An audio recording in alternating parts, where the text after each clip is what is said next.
Sanibona bafethu uvane lo. So iBafana Bafana igame elandelayo yayo iyodlala against Egypt. Yabo. Bawudlala umdlalo wabo wesibili bafethu kuma AFCON Games. Igame yabelandelayo bawudlala against iZimbabwe. So le game le izokubalekile for iBafana Bafana because izoba decide ukuthi ubani kahle kahle ozoba igroup leader, ubani ozoqeda nje le group le number 1. Yabo Egypt ke siyazi bafethu. Siyazi Egypt inezicoco ezu7 zeAFCON. iBafana Bafana nesicoco sodwa but ke okomdlalo indlela edlala ngakhona iBafana Bafana right now iyayithemba 27 games unbeaten. Yabo that is the longest streak eseke yaba naso emlandweni iBafana Bafana. So njengamanje iyodlala against Egypt. I-test enkulu kakhulu le for iBafana Bafana. So ngizoshaya nje i-look ahead yale game le bafethu izinto i-team enje iBafana Bafana emele i-expect kwi-game esoyidlala against Egypt. Yabo truth be told bafethu akusiyona i-game elula le for iBafana Bafana.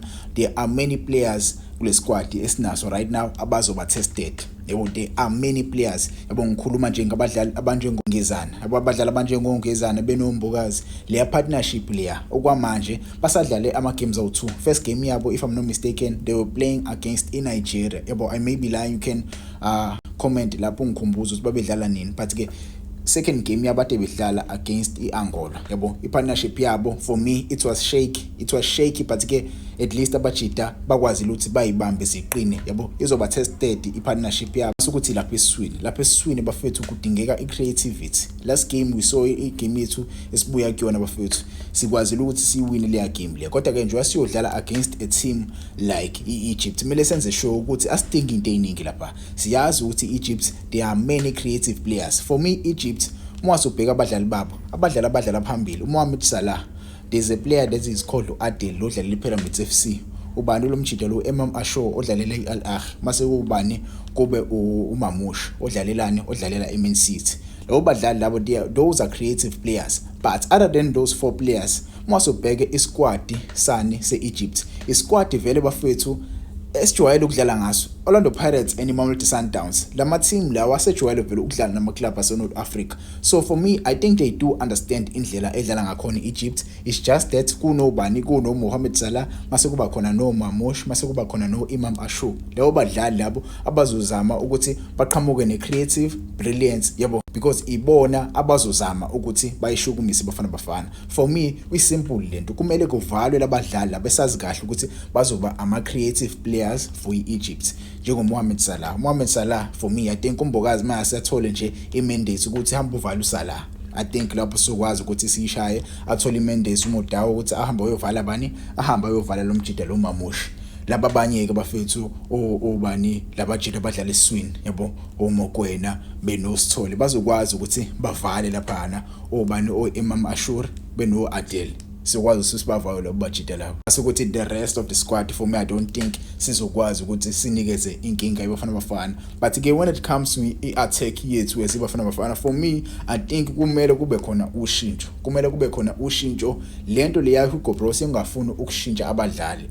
Yabo enye yezinto lezo sibulala last AFCON. If you remember last AFCON there were players ababengakhishwa abadlala abanjengo Percy Tau babedlala ama games bengaphumi. Yabo ubona lo mdlali akasinikezi lutho ke njengamanje, but ke Percy Tau ayidlala igame iziphele isidingo singekho. So uHugo Bros kumele akwazi uinstilla lento le ukuthi abadlali even umdlali engasenzi lutho manje kumele umkhiphe uintroduce abanye abadlali. There are many talented players abakwi bench le Bafana Bafana. There are many talented players. Yabo so kumele sazi ukuthi siyashintsha siyafaka abanye manje abadlali. Nabo Shandra Campbell creative players there, nabo Mfukeng Relebohile Mfukeng. I don't think Hugo Bros he understands ukuthi Relebohile Mfukeng is one in a lifetime generational talent. Yabo uSipho Mbule masekhathele you have uRelebohile Mfukeng who can play as a number 10. You know very well that he can play as a number 10. So against Egypt I want to see the likes of Mfukeng beyithola igame time, bethola ama minutes, because we saw last game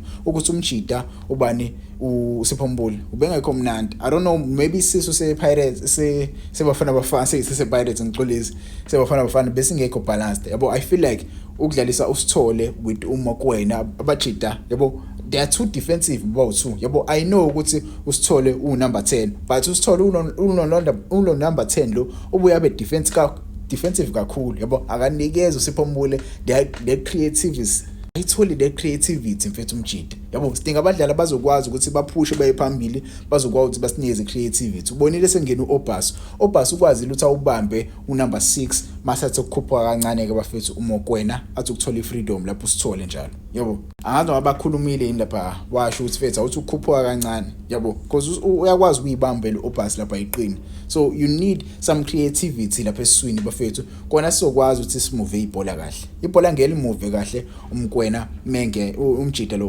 umbule mengadlali nomuntu ozomenza afeel free yabo umbule udinga umuntu ozokwazi ukuthi afeel free azodlala nale ibhola kuqhubeke kuyiwe phambili for me I think besimdinga uMfukeng last game but ke kule game lesi sisazomdinga uMfukeng mathi ke kuma wingers hamba fethu maningi ama wingers sengawafaka Elias Mokwana I'm still looking forward to see Elias Mokwana ayithola igame time that player umjidi uyalazi ibhola bafethu uyalazi ibhola nimbonile uTshepa Ngboreme ngena yebo but ke for me going to the score prediction yale game le I see Bafana scraping a win I see us winning lana kanzima with the 2-1 yebo I see us winning with 2-1 I know ngingaba ambitious maybe ngithi u2-0 noma u3-0 yabo ikwazele team lothi idlale against iZimbabwe ithwale kanzima against iZimbabwe yabo thina we are better than iZimbabwe but ke remember sa draw nathi against iZimbabwe sidlala eMozambique but ke